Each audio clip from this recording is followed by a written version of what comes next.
raconter l'histoire en entier, mais disons que c'est un tout petit peu l'histoire de notre travail, d'une part, qui se focalise surtout sur la mémoire, sur la violence, et c'est un tout petit peu l'histoire aussi de la région, je veux dire du Liban et de la Syrie.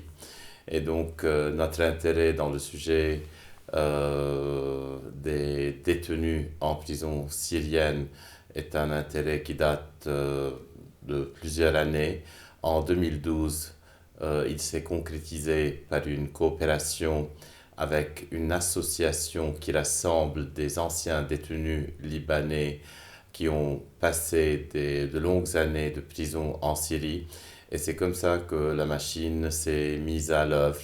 Et petit à petit, on est arrivé à l'idée de travailler avec eux sur ce film.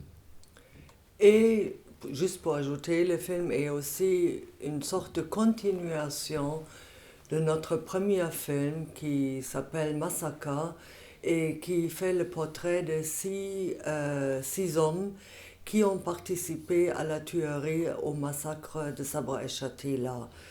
Et disons, si le dernier film Massacre a cherché des réponses sur la violence collective via les bourreaux, ce film-là cherche des réponses comment survivre ce sort des atrocités.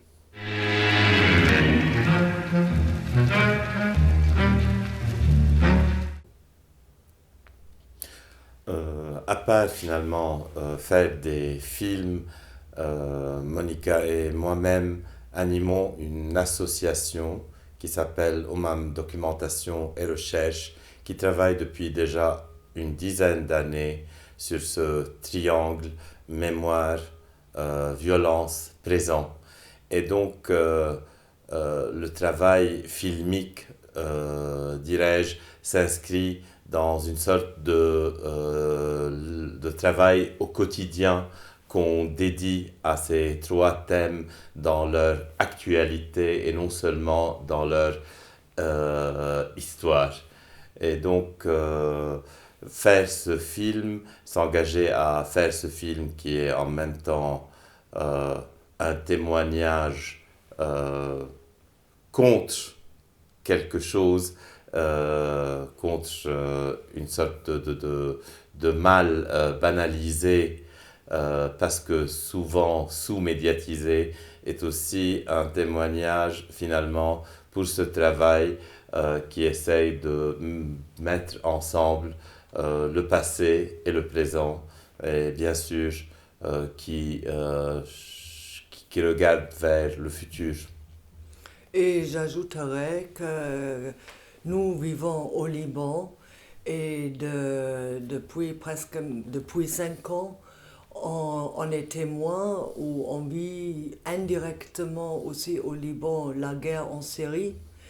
Et si ces hommes-là étaient libérés en 2000, euh, peut-être pour eux, mais aussi pour nous, la nécessité de faire un film sur la torture, sur la survie, sur le secret de survivre cette torture, est devenue aussi une urgence. Le plus la guerre en Syrie est devenue violente.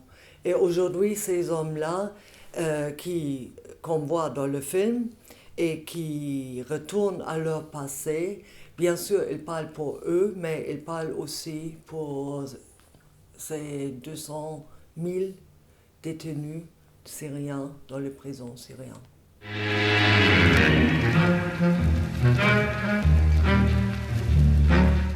Je crois, nous, on a une préférence de, de créer entre guillemets, notre propre réalité. Ça veut dire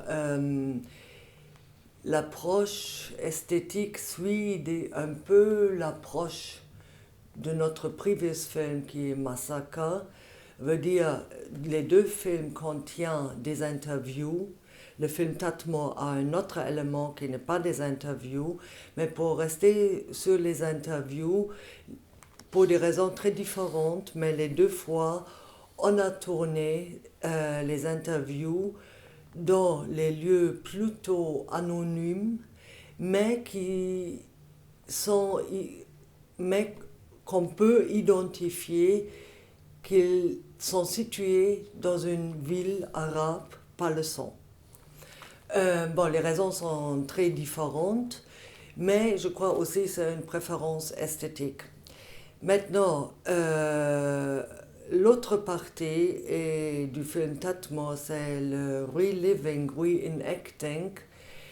Et là, c'est un travail qui se fait en collaboration avec les détenus, les ex-détenus, qui ont reconstitué leur prison ou leurs cellules individuelles et collectives.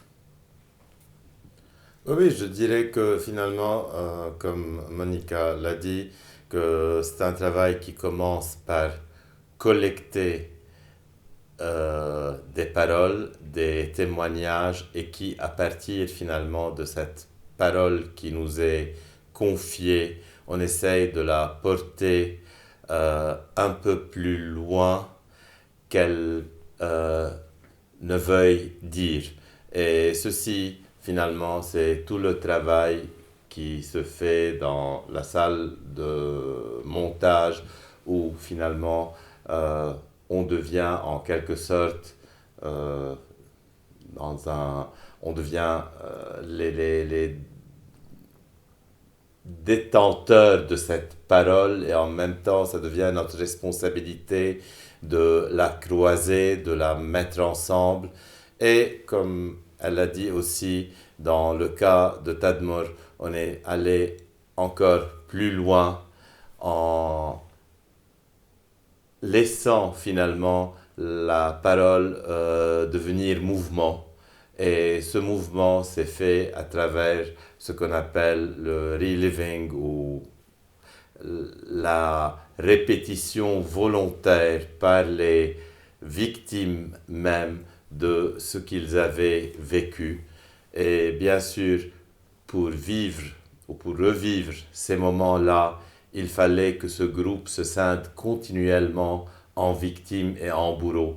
Donc on avait une sorte d'équipe d'hommes qui ont traversé la même expérience carcérale, mais qui étaient arrivés à une sorte de cohésion qui lui permettait de temps à autre de se scinder et de se remettre ensemble. Et ça a fait une sorte de, je dirais, un sorte de ballet, que ce soit au niveau des témoignages ou bien des gestes qui sont offerts de nouveau à l'attention des spectateurs.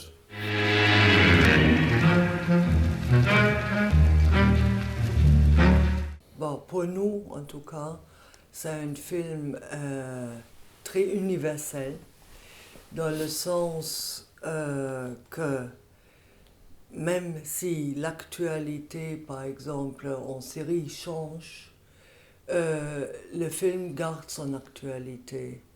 Mais comme on est encore en guerre et malheureusement, ça n'a pas l'air de finir demain, je crois qu'il ne faut juste pas oublier que ça c'est exactement ce qu'on voit dans le film et peut-être encore pire, ça se passe aujourd'hui et maintenant.